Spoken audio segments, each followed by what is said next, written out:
Hello दोस्तों, नमस्कार। मैं मधु सिंह राजस्थान से और मेरी छोटी सी हरी भरी छत पर आप सभी लोगों का स्वागत है। और आप ये देखिए, अरे ये बेर नहीं टमाटर है। आपको पता तो लग ही गया होगा कि ये टमाटर है, लेकिन ये एकदम लग रहा है कि जैसे बेर लगे हुए हैं पौधे के अंदर। तो देखिए, इसी तरीके से मेरे सारे जितने भी पौधे मैंने लगाए थे, और मैंने आपको पहले भी बताया था कि जब मेरे पौधे में टमाटर आने लग जाएंगे और मैंने इनकी केयर कैसे करी है और मुझे टमाटर जब मिलने लग जाएंगे तो मैं उसके बाद ही वीडियो बनाऊंगी। तो इसलिए मैं आज जो वीडियो लेकर के आई हूँ, ये मैं टमाटर के पौधे के ऊपर मतलब बनाना चाह रही हूँ। और अब मैं कोशिश करूँगी कि मैं जिस तरीके से मैं केयर करती हूँ अपने टमाटर के पौधे की, तो मैं आपको बता सकूँ कि आपको भी इसी तरीके से केयर करनी है, ताकि ताकि आपको आसानी से, और दूसरी ये है कि कम खर्चे में आपको टमाटर खाने के लिए मिल जाए। तो आप देखिए, सबसे पहले तो ये देखिए कि जो पौधे मैंने लगा रखे हैं इनकी हाइट इतनी अच्छी है और इनकी ग्रोथ भी बहुत अच्छी हुई है। और सबसे बड़ी बात तो ये है कि बहुत कम खर्चे में, मैंने आपको पहले भी बताया है कि मैं पौध नहीं लगाती हूँ, मैं घर में ही पौध तैयार करके बीज मंगा के पौध लगा करके और उसके बाद मैं इसको शिफ्ट करती हूँ। तो देखिए, इसी तरीके से मैंने कुछ पौधे टमाटर के लगाए थे। ऐसा नहीं है कि मेरे टमाटर के पौधे ख़राब नहीं होते हैं, मेरे टमाटर के पौधे भी ख़राब हुए हैं, लेकिन कुछ हद तक ख़राब हुए हैं। जैसे मैंने 10 पेड़ लगाए थे, तो उसमें से मेरे 2 से 3 पेड़ ख़राब हो गए हैं। तो आप बिल्कुल भी निराश मत होइएगा अगर आपके पौधे भी ख़राब होते हैं, क्योंकि 100% रिज़ल्ट जो गार्डनिंग करते हैं उसमें बिल्कुल नहीं आता है। तो देखिए, आपको ये बिल्कुल भी निराश नहीं होना है और आपको कंटिन्यू कोशिश करते रहना है। तो आपको इसी तरीके से, और सबसे बड़ी बात तो ये है कि मैंने आपको बताया कि कम खर्चे में कैसे टमाटर लगाएं। तो सबसे पहले तो खर्चा ये है, कम खर्चा तो ग्रो बैग का नहीं है, क्योंकि मैंने इसको सीमेंट के जो ये खाली पैकेट्स पड़े थे इनके अंदर लगा दिया है। तो आप बिल्कुल भी, अगर आप गार्डनिंग करना चाहते हैं तो आपको इसके अंदर भी आप टमाटर के पौधे लगा देंगे। और मैंने इसीलिए वीडियो बनाया है, थोड़ा सा लेट बनाया है, ताकि मैं फ्लावरिंग और फ्रूटिंग आपको बता सकूं कि आप ऐसा ना सोचें कि वो ऐसा कहीं होता है क्या। लेकिन आप देखिए कि बिल्कुल पौधे की हाइट बिल्कुल सही है, पौधे बिल्कुल टमाटर जो मतलब आ रहे हैं, टमाटर आ रहे हैं, वो गुच्छे में टमाटर आ रहे हैं। और आपके सामने है सब कुछ, बस बात सारी यहीं ख़त्म है कि आपके सामने है। तो अगर आप भी इसी तरीके से, अगर आपके पास भी टमाटर के पौधे हैं और अब वो फ्लावरिंग पर हैं या फ्रूटिंग पर हैं, तो कुछ बातों का आपको ध्यान रखना है। आपको ज़्यादा भी ध्यान नहीं रखना है, लेकिन कुछ कुछ बातों का आपका ध्यान रखना है। तो उससे क्या होगा कि जैसे एक तो ये हो कि 10 पौधे लगाए हैं, 10 में से 8 पौधे खराब हो जाएं, 2 ही सही रहे, तो वो थोड़ा सा निराशा वाला काम हो जाता है। लेकिन 10 में से अगर 2-3 पौधे खराब निकलते हैं और 7 पौधे अगर सही ढंग से चल निकलते हैं, तो हमको इसी तरीके से टमाटर खाने के लिए मिल जाएंगे। और मैंने सोचा था कि मैं पूरे टमाटर जब आएंगे तब वीडियो बनाऊंगी, लेकिन कल मेरे किचन मतलब गार्डन में टेरेस पर बंदर आ गया, उसने बहुत सारे टमाटर बर्बाद कर दिए। तो फिर मैंने कहा अब वीडियो बना लेना चाहिए। तो देखिए, सबसे पहले तो आपको इस चीज़ का ध्यान रखना है, अगर आप किचन गार्डन बनाते हैं या टेरेस गार्डनिंग करते हैं, तो आप टमाटर के जब भी पौधे लगाते हैं तो उसके लिए मिट्टी आपको बहुत अच्छी होनी चाहिए। देखिए, मिट्टी में मॉइस्चर है और मिट्टी इतनी भुरभुरी होनी चाहिए। देखिए, आप देखिए कि कितनी भुरभुरी मिट्टी है। ये भुरभुरी मिट्टी इस कारण है क्योंकि इसमें बिल्कुल सही से खाद जो डाली गई है, जो मिट्टी बनाई गई है, वो बहुत अच्छे तरीके से बनाई गई है।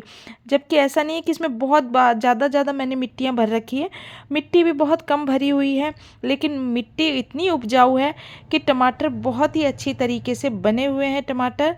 और मुझे बहुत दुख हो रहा है कि मतलब मैंने इस टमाटर के पौधे में बहुत सारे टमाटर आ रहे थे, लेकिन एक दिन वीडियो लेट थोड़ा सा हो गया, इसके कारण मेरे और टमाटर तो खराब ख़त्म हो गए, मतलब बंदर खा करके भाग गया है। लेकिन खैर कोई बात नहीं है, इतने से भी आपको अंदाज़ा लग जाएगा।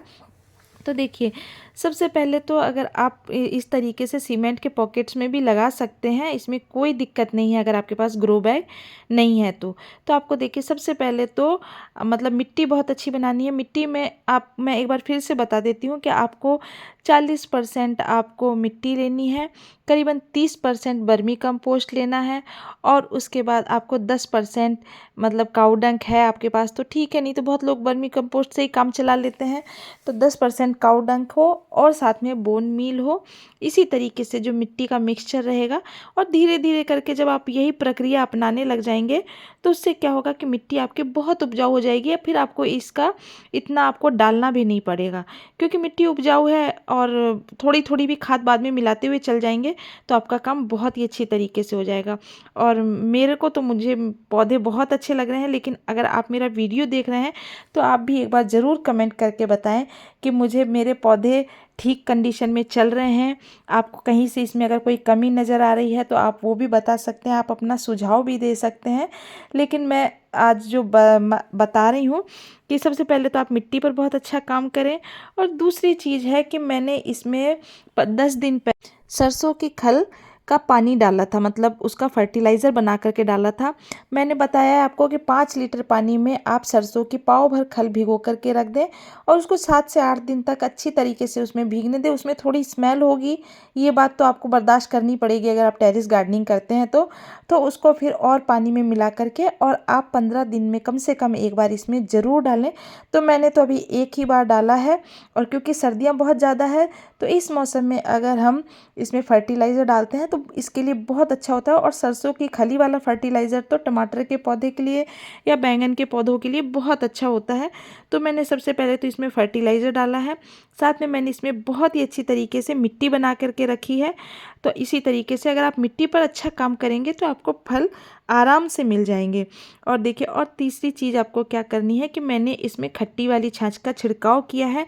तो कुछ पौधे तो मतलब कुछ ही पौधे ख़राब हुए हैं और बाकी पौधे मेरे सही ढंग से चल निकले हैं।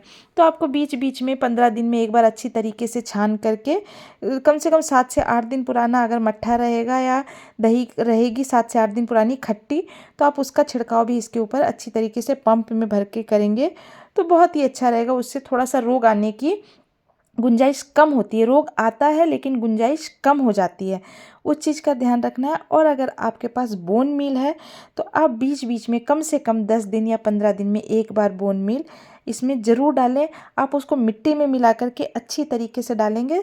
आप थोड़ा सा ले लीजिए, मतलब पाव भर बोन मील ले लीजिए, और अगर आपके पास 10 पौधे हैं तो आप उसमें डालिए। और देखिए, अगर आपको ऐसा लगता है कि इन पत्तों पर आपके भी पत्ते ऐसे हैं तो आप उससे बिल्कुल भी चिंतित मत होइए। अगर ऐसे पत्ते हैं उसके बाद भी अगर मिट्टी अच्छी रहेगी तो आपके फल बनने में कोई भी दिक्कत नहीं आएगी। तो आप इसी तरीके से देखिए, मेरे पौधे पर भी ऐसे निशान हैं, तो इन निशानों से आपको घबराना नहीं है, क्योंकि हम ऑर्गेनिक खेती करते हैं या ऑर्गेनिक टेरेस गार्डनिंग करते हैं। तो ऑर्गेनिक टेरेस गार्डनिंग में तो जैसे हम रासायनिक जो खाद लाते हैं उसके मुकाबले थोड़ी सी फसल कम होती है, लेकिन कोई बात नहीं है, घर की टेरेस गार्डनिंग है, जो मिल जाए जो अच्छा है। तो इसी तरीके से आप कोशिश करिए और आपको ज़रूर सफलता मिलेगी। और अगर आपको मेरा वीडियो पसंद आता है तो लाइक एंड सब्सक्राइब ज़रूर करें।